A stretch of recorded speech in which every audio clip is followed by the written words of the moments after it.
Bismillahirrahmanirrahim. Assalamualaikum warahmatullahi wabarakatuh. Alhamdulillahi wahdah wassalatu wassalamu ala man la nabiyya ba'dah amma ba'du. Ikhwani fillah yang dirahmati Allah Subhanahu wa taala. Sebagaimana kita maklumi bersama, banyak ayat dalam Al-Qur'an yang membahas anggota tubuh kita kelak di akhirat akan bersaksi terhadap apa yang pernah kita lakukan selama hidup di dunia ini. Di antara ayat tersebut salah satunya ada dalam surat An-Nur. Allah Subhanahu wa taala berfirman, A'udzu billahi minasyaitonir rajim, yauma tashhadu 'alaihim alsinatuhum wa aydihim wa arjuluhum bima kanu ya'malun. Pada hari ketika lisan, tangan dan kaki mereka akan bersaksi terhadap apa yang dahulu mereka lakukan. Dalam ayat ini yang pertama disebut anggota tubuh menjadi saksi adalah lisan kita. Saking pentingnya perkara lisan, Rasul sallallahu alaihi wasallam bersabda, "Idza asbaha banu Adam fa innal a'dha'a kullaha tukaffiru lisan. Fatakulu ittaqillaha fina fa inna ma nahnu bik."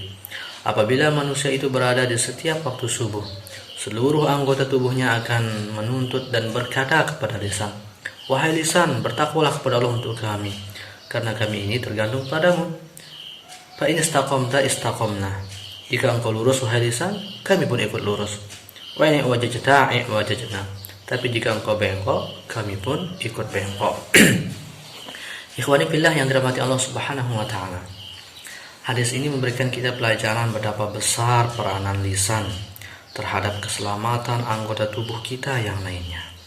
Suatu ketika Rasul ditanya oleh sahabat, apa dosa yang paling banyak menjerumuskan manusia ke dalam api neraka? Rasul sallallahu alaihi wasallam menjawab, al-famu wal farju.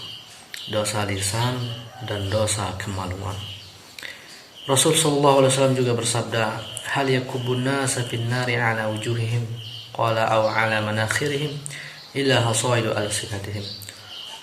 Tidaklah manusia itu tersungkurkan ke dalam api neraka atas wajah atau hidung mereka, melainkan akibat perbuatan lisan-lisan mereka. Ikhwani fillah, dan salah satu azab kubur yang sangat pedih secara langsung pernah didengarkan oleh Rasul sallallahu alaihi wasallam. Itu akibat perbuatan dosa lisan. Sebagaimana dikutip di dalam I'anatul Talibin lebih lengkapnya yang diceritakan oleh Abi Hurairah ketika berjalan bersama Rasulullah dan sahabat yang lainnya melewati dua kuburan. Tiba-tiba Rasulullah sallallahu alaihi wasallam di atas dua kuburan itu tiba-tiba terdiam. Raut wajah Rasulullah berubah. Rasulullah menyingsingkan lengan bajunya. Ternyata hanya Rasulullah yang mendengarkan dua orang yang sedang diazab sangat keras dalam kuburnya.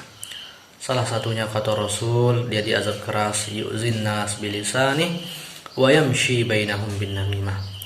Ia ketika hidup di dunia senang sekali menyakiti manusia dengan lisannya, memfitnah dan lain sebagainya. Maka Ibnu Mas'ud berkata, tidak ada yang berhak dipenjara selama-lamanya daripada lisan ini. Kita jaga lisan kita ini dari segala ucapan yang terlarang, seperti ghibah, fitnah, berbohong, mencaci maki, meremehkan, merendahkan, syirik, dan lain sebagainya. Karena apabila kita tidak menjaga lisan ini, maka dosa yang dilakukan oleh lisan ini bisa menghancurkan amal ibadah kita. Ada sebuah hadis yang cukup panjang dalam Al-Arba'in An-Nawawiyah. Seorang sahabat, Mu'az bin Jabal, bertanya kepada Rasulullah, "Hai Rasulullah, beritahukan aku amalan yang memasukkanku ke surga dan menjauhkanku dari api neraka." Rasulullah SAW kemudian menjawab, amalan-amalan wajib diantaranya isi daripada rukun Islam. Kemudian Rasul juga menambahkan yang sunnah-sunnah seperti sedekah dan sholat malam. Kemudian di akhir-akhir hadis Rasulullah SAW mengatakan, "Ala ukhbiruka bimalaki dzalika kulli?" Wahai Mu'az, maukah engkau kutunjukkan kunci dari semua itu? Maknanya adalah kunci agar amalan wajib sunnah yang tadi tidak hilang. Mu'az berkata, "Tentu wahai Rasulullah."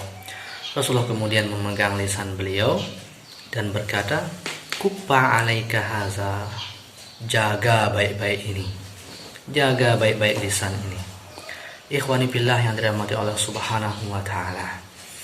maka sungguh keberuntungan yang sangat besar yang akan diperoleh oleh setiap hamba Allah yang muslim, yang beriman, apabila ia berusaha menjaga lisannya.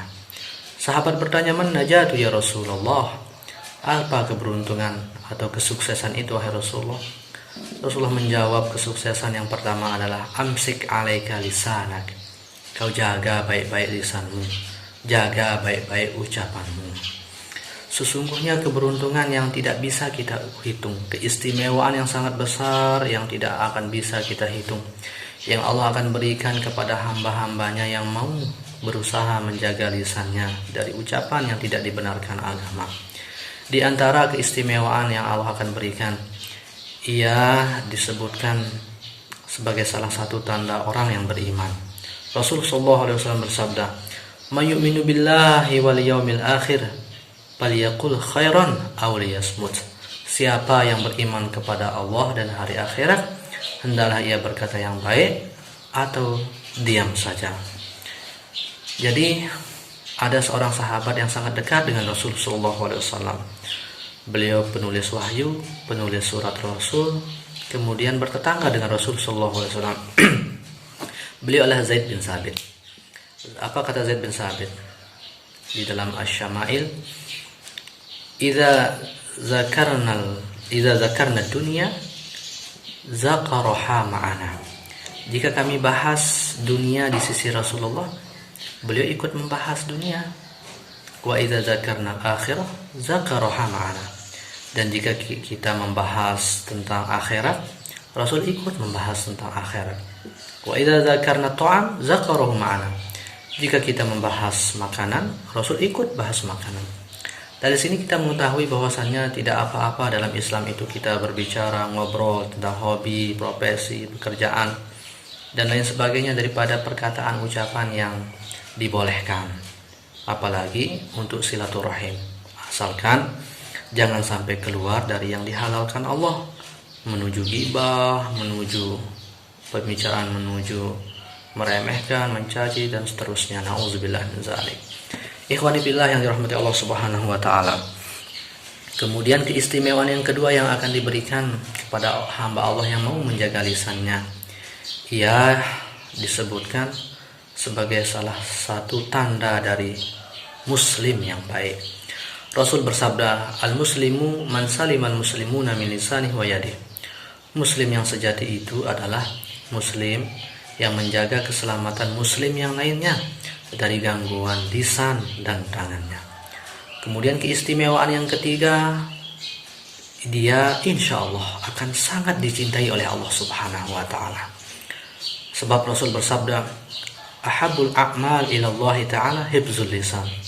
Amalan yang paling dicintai oleh Allah adalah menjaga lisan. Kita gambarkan dalam kehidupan kita, orang yang sangat kita cintai, orang tua, pasangan hidup kita, kekasih kita, anak kita. Ketika kita tahu beliau-beliau itu misalnya kesukaannya itu adalah buah apel misal, kita akan berusaha mendapatkan buah apel itu. Bahkan kita jadikan surprise karena kita tahu itu kesukaan keluarga kita. Nah, ini kita tahu bahwasannya yang sangat dicintai oleh Tuhan kita, yang memberikan kita kehidupan, kekuatan, rezeki, perlindungan, surga, dan sebagainya. Allah, Tuhan kita, sangat senang dengan amal-amal soleh. Maka kita pun sebagai tanda cinta kita kepada Allah sangat senang melakukan amal soleh itu. Salah satu yang sangat dicintai, bahkan kata Rasul, amalan yang paling dicintai adalah menjaga lisan. Maka sebagai tanda cinta kita kepada Allah Subhanahu wa ta'ala, dengan senang hati kita berusaha untuk menjaga lisan kita. Dan itu salah satu tanda cinta kepada Allah Subhanahu wa ta'ala. Ikhwani billah. Kemudian keistimewaan yang ketiga yang Allah akan berikan, yang keempat yang Allah akan berikan kepada hamba-hambanya yang mau menjaga lisannya, insya Allah dia dijamin masuk ke dalam surga. Karena Rasulullah SAW bersabda, "May yadman li ma baina lahyaihi wa ma baina rijlaihi adman lahu al-jannah." Kata Rasul, siapa yang menjamin bisa menjaga lisannya dan kemaluannya, maka aku jamin dia masuk ke dalam surga, kata Rasul.